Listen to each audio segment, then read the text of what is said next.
Bismillahirrahmanirrahim. Assalamualaikum warahmatullahi wabarakatuh. Perkenalkan, nama saya Sri Wulandari dengan NIM 1212424 jurusan Pendidikan Ekonomi kelas B. Tujuan dibuatnya video ini adalah dalam rangka ingin memenuhi mata kuliah perekonomian Indonesia sebagai tugas individu. Yang dimana adapun judul tema yaitu transformasi struktur ekonomi di Sulawesi Tenggara. Adapun studi wawancara historis institusional yaitu Kecamatan Abeli, Kendari.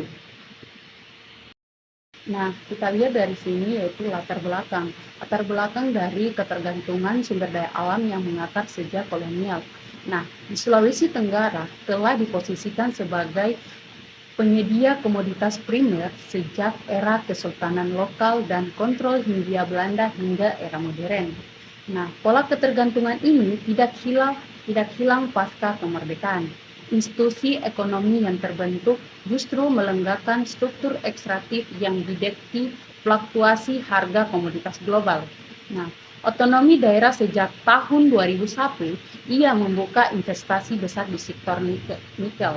Namun, juga memicu tantangan institusional baru di mana eksploitasi SDA, keratanan ekologis, dan ancaman resource loss. Nah, kita lihat di sini pada tahun 2001, tahun dimulainya era otonomi daerah, di mana babak baru pengelolaan SDA lokal. Nah, kedua itu kita lihat pada nikel dan pertanian, dua sektor yang membentuk ulang lanskap ekonomi Sultra pasca otonomi. Nah, pendekatan historis dan institusional ini, suara pemangku adat memotret transforman ini sebagai realitas sosial ekonomi, bukan sekedar angka PDRB. Nah, kita lihat pada rumusan masalah, di mana 3 pertanyaan penelitian. 1. Transformasi struktur ekonomi. Nah, bagaimana karakteristik dan transformasi struktur ekonomi Sulawesi Tenggara sejak era pra-kemerdekaan atau kolonial hingga era reformasi dan otonomi daerah. Kedua, implikasi kebijakan otonomi, di mana bagaimana implikasi otonomi daerah terhadap pengelolaan SDA, di mana nikel dan pertanian dari perspektif historis, institusional, dan kearifan lokal. Nah, ketiga, tantangan dan strategi keberlanjutan. Apa tantangan risiko ketergantungan SDA dan strategi kebijakan efektif untuk membangun ekonomi berkelanjutan di Sultra? Adapun tujuan penelitian 1, menganalisis lintasan sejarah, menganalisis transformasi struktur ekonomi Sulawesi Tenggara dan masa pra-kemerdekaan hingga era otonomi daerah. Kedua, mengevaluasi dampak institusional, mengevaluasi dampak kebijakan otonomi daerah terhadap tata kelola SDA, mengintegrasikan sudut pandang pemangku adat. Ketiga, merumuskan rekomendasi berkelanjutan, di mana mengidentifikasi risiko ketergantungan ekonomi sektor primer dan merumuskan rekomendasi kebijakan berkelanjutan. Kita lihat pada metodologi, profil narasumber, dan pelaksanaan wawancara.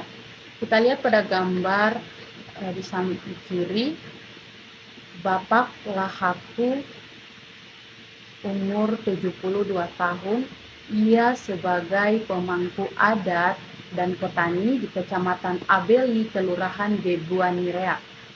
Ia lahir di Raha pada tanggal 30 Desember 1957. Narasumber merupakan tokoh adat yang menjadi penjaga memori kolektif transformasi ekonomi wilayah secara langsung. Adapun lokasi yang kita wawancarai yaitu Kecamatan Abeli, Kelurahan Bebuanirea, di mana lokasi pelaksanaan wawancara.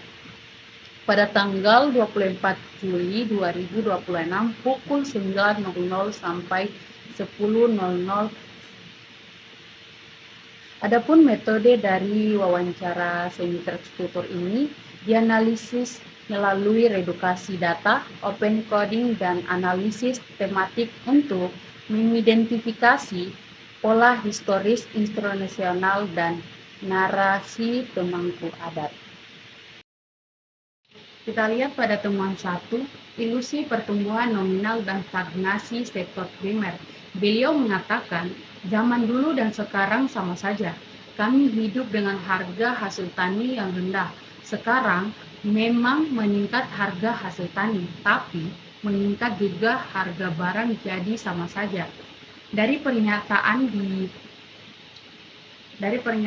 beliau, kita dapat menganalisis bahwa kenaikan harga hasil tani bersifat nominal, bukan real, tergerus oleh lokal ekonomi overheating akibat industri ekstraktif real atau nikel di sekitarnya, di mana upah sektor tambang yang tinggi menekankan daya beli agregat wilayah, mendorong inflasi barang konsumsi bagi masyarakat sekitar tambang.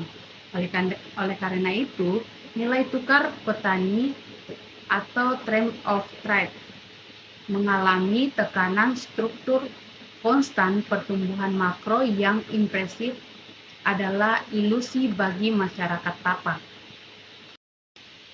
Temuan 2 yaitu sentralisme eksploitatif dan hegemoni hukum positif atas hak wilayah, di mana beliau mengatakan bahwa jalan aspal mulai masuk kampung, tapi bulldozer juga masuk.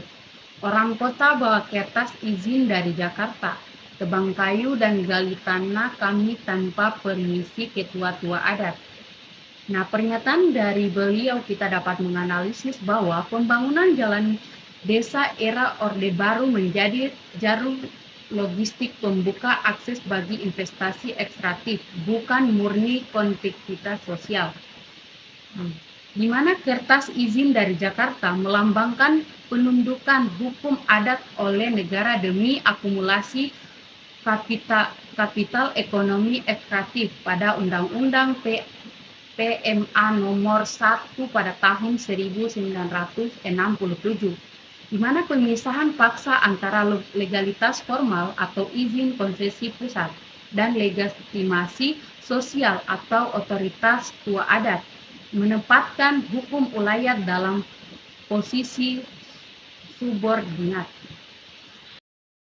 Pada temuan 3, paradoks desentralisasi dan komersialisasi otonomi daerah, di mana beliau mengatakan kantor bupati jadi megah, tapi bupati dan gubernur malah berlomba obral tanah kami ke orang nikel. Pernyataan di atas dapat kita analisis bahwa kemegahan visual institusi otonomi yang dirancang mendekatkan kesejahteraan ke daerah dikonversi menjadi instrumen pemburuan rente atau rent-seeking, di mana pertambangan oleh elit lokal. Nah, kedua itu perburuan rente daerah, di mana ketergantungan fiskal dan ongkos politik elektoral mendorong kepala daerah mengejar PAD instan via penerbitan unit nikel skala masif.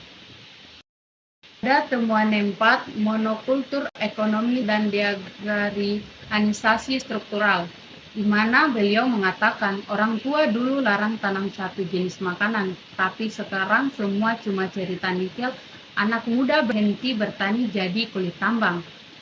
Pernyataan beliau dapat kita analisis bahwa larangan adat menanam satu jenis makanan adalah kearifan lokal diverifikasi pangan demi menjaga ketahanan ekosistem kini terabaikan.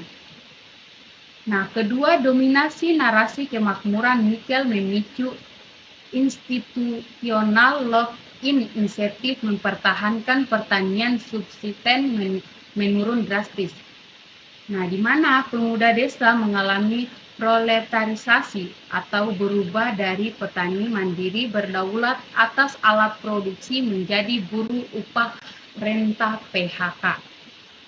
Pada 5, eksklusi sosial ekologis dan kriminalisasi ruang hidup adat. Beliau mengatakan bahwa tanah adat itu tubuh kami. Ada makanan leluhur dan hutan Kaombo. Pas tambang masuk, semua digusur. Kami yang bertahan malah dituduh penjahat. Kami miskin di tanah sendiri.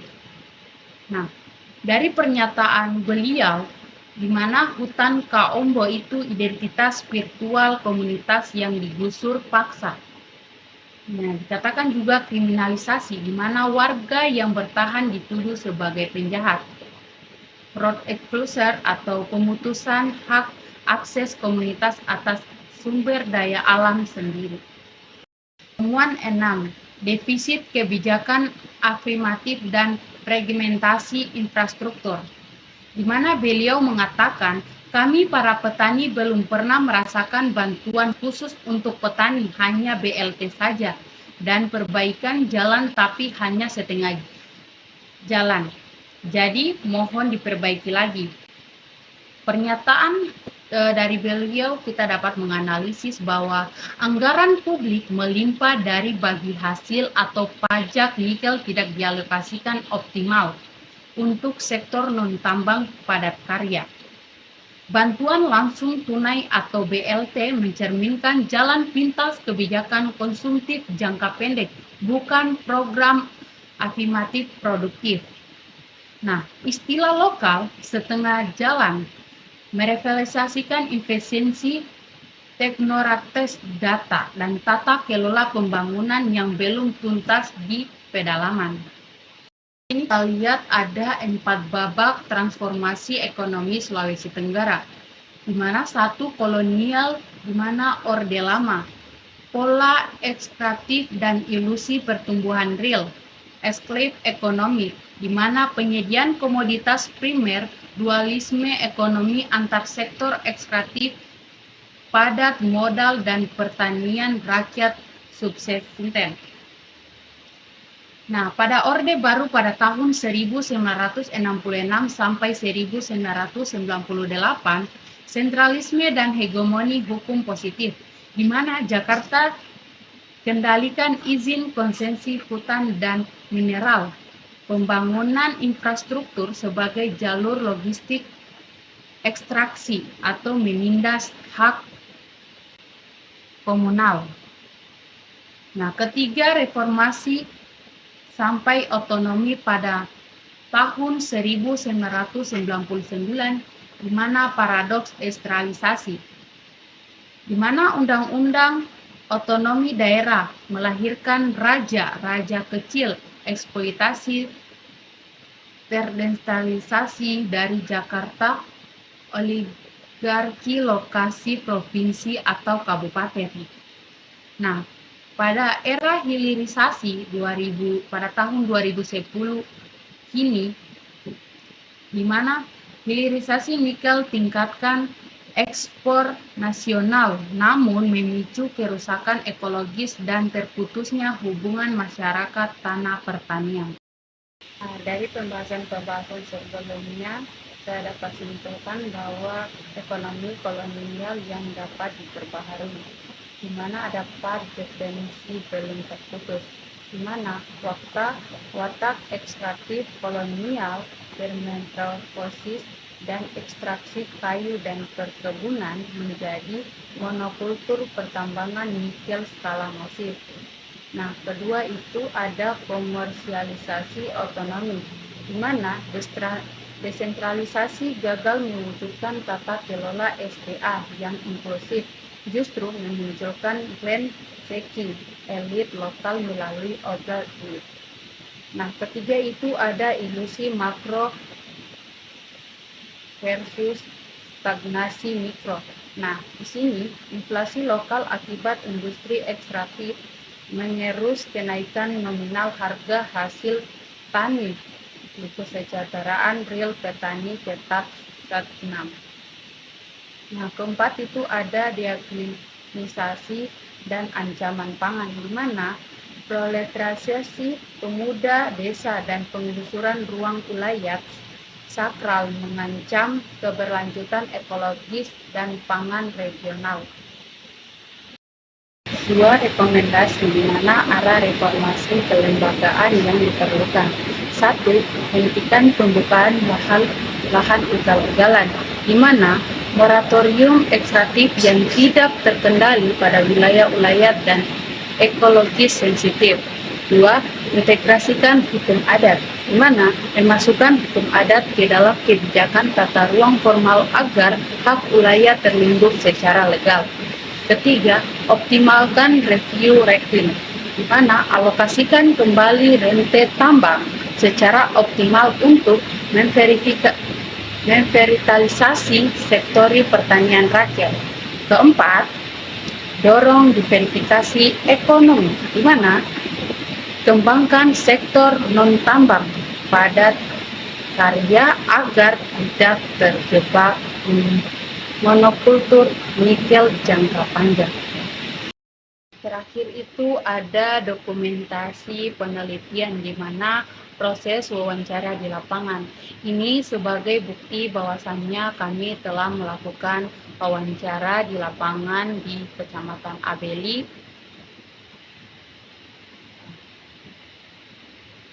Mungkin itu saja yang dapat saya sampaikan.